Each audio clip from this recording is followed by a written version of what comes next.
So here it is Tuesday morning, well, early afternoon actually. And Friday, our outdoor AC unit went south on us. Turned out what was wrong was the start run capacitor for the compressor and the fan on the outside unit.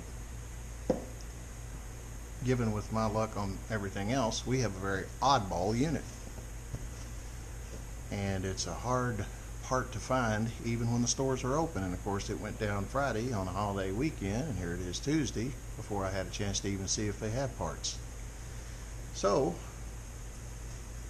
I'm going to try to take two run capacitors to replace the one here. I've got one coming tomorrow that I had to place on order from out of town, which I will probably keep as a spare.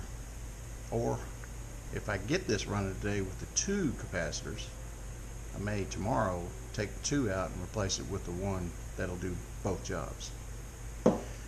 So anyway, that's what this video will be about.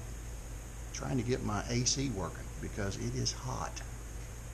I don't think I need it, but I'm going to go ahead and replace the contactor as well,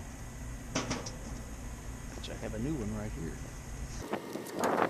And I took the added step taking photographs before I took all the wires apart.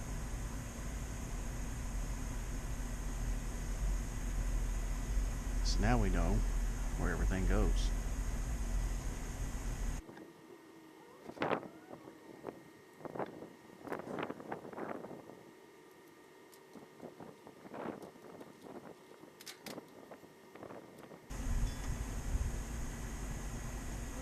That's a regular screwdriver.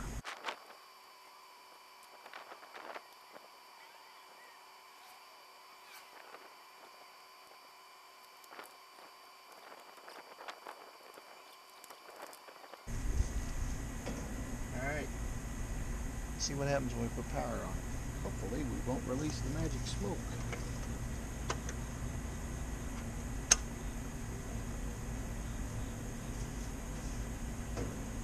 Being electrocuted, I don't see any smoke. Let's see if we call for AC and what happens.